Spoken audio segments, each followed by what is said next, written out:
Cavs lose another big one. Lose to the Toronto Raptors by 34 points. Scored 133 points. Cleveland was only able to muster up 99. Now, the question everybody's going to ask today, in the days coming forward, how concerned are you about the Cleveland Cavaliers? You shouldn't be concerned about the Cleveland Cavaliers, but they should. The way that they're playing as if it's whatever. It's whatever. Tyronn Lue came out and said that guys have to stop playing with agendas. We all know Isaiah Thomas's agenda. He wants that max contract. That's why he comes up jacking shots. But even with Isaiah Thomas jacking shots, he was only able to score like 4 or 6 points or something like that.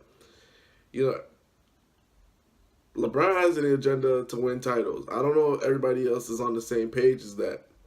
But when Tyronn Lue comes out and says something about agendas, that means there's multiple people on the team that aren't happy.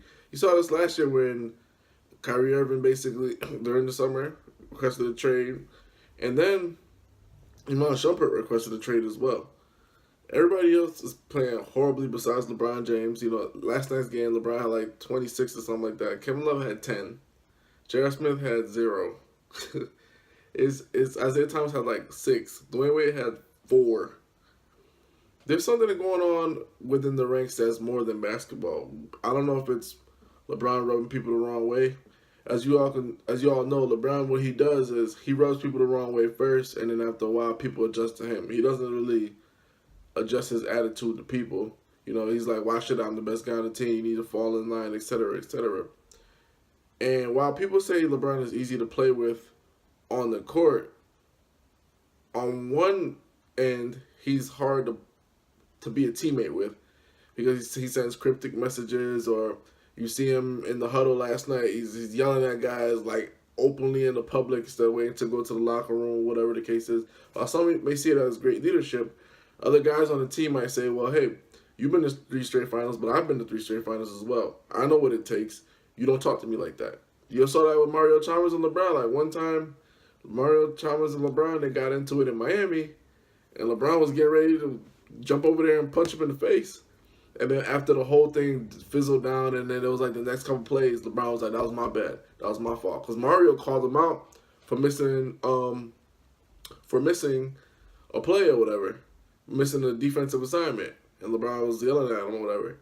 And now you look at the Cleveland Cavaliers today, almost ranked dead last on defense, and it's kind of weird that we're speaking about Mario Chalmers because you don't know what the dynamic is now with Isaiah Thomas, Jay Crowder, Jeff Green, Dwayne Wade. There's so many new players to this Cavs roster. Their defense is suffering. You don't know, maybe last night's whole rah-rah talk or amped up talk LeBron was trying to give was essentially about the porous defense. Like, guys, we need to rotate. We need to be here for each other. Because you saw after that whole spiel on the side of the court, LeBron was rotating like crazy. But before that, and before many other games before that, he hasn't been. He's been lackadaisical on defense, especially like help side. And that's been hurting the Cavs. And the thing is, it's very true.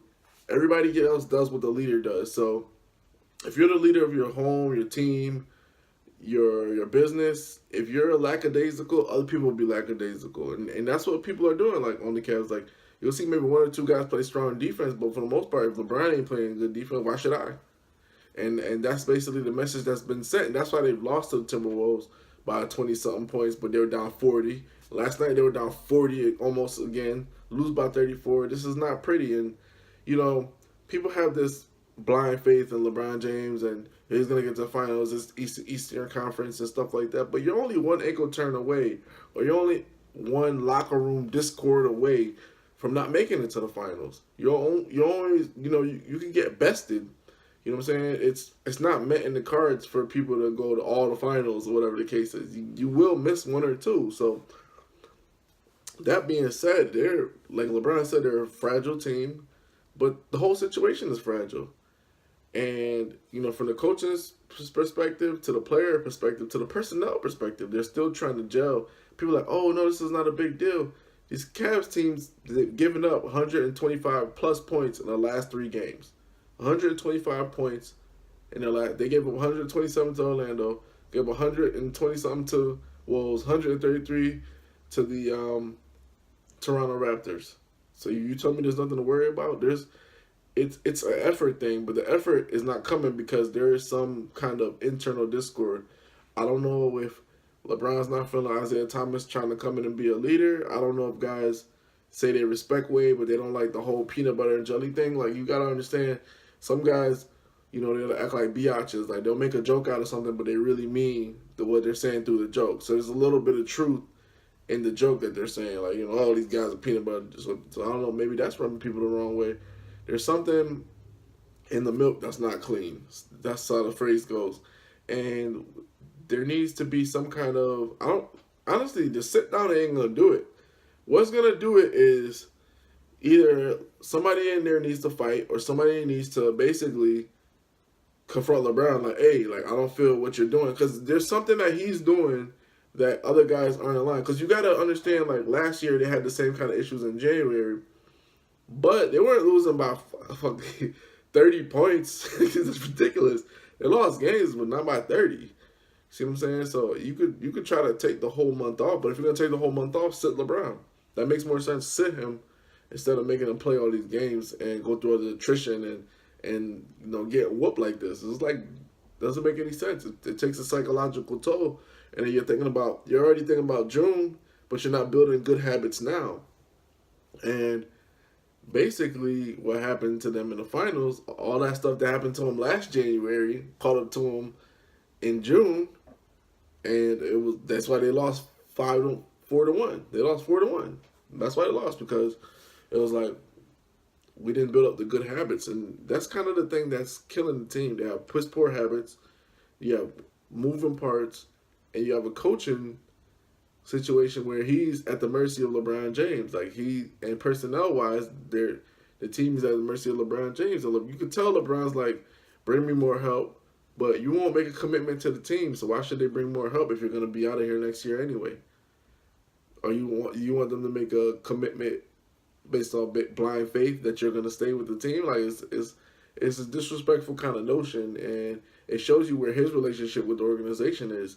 You won't make a commitment to the team. At least say I'm not coming back. If that's the case, let them know now, so they could just blow the whole thing up instead of trying to ease your way into the finals. And if you lose, then keep everybody guessing again. Another decision what, 3.0, whatever the case is. So this is not good. For me, what has to take place is they either have to trade a couple players or they have to fire some coaching staff. There has to be some kind of shakeup there, because you can't keep losing all these games by double digits like the way you are. Push poor defense, and on top of that, you're giving up 127 points. No hard fouls, no nothing. It's just playing. It is what it is. Like, you're watching LeBron play. You know what I'm saying? And honestly, we can't keep saying that, oh, it's the East, they're going to figure it out, whatever the case is. They're not the defending champs. Like, if they're the defending champs, you could say that more. You could give them a lot more leeway. Like, hey, this happened before. You're not defending champs. You have 6 to 8. What is it? You have Thomas, Green, Crowder, Wade. You have four right off the bat, 4 new players you have to integrate into your system that want to be part of your rotation. So this is not the same scenario where they've been together the 3 years, like with Kyrie and LeBron and Love, and they're going to figure it out. No, this is something completely different. This is a brand new team. It's sort of like when people are like, well, they've been down 3-1 to the Warriors, like how they were last, in the finals, this past finals. It was like, LeBron's come back before. That wasn't the same Warriors. This isn't the same Cavs. This is not something to be taken lightly. You're one more blowout away from somebody getting fired, somebody getting traded, or all-out mutiny. What has to take place is within the locker room. Somebody has to call somebody out, and whatever issues on the table has to be said. It has to be said, whatever it is.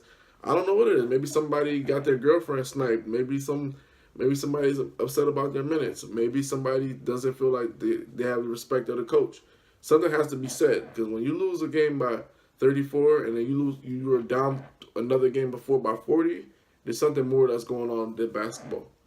This is Vlad from Hoops Junction, Hoops meets Hoopla. Peace.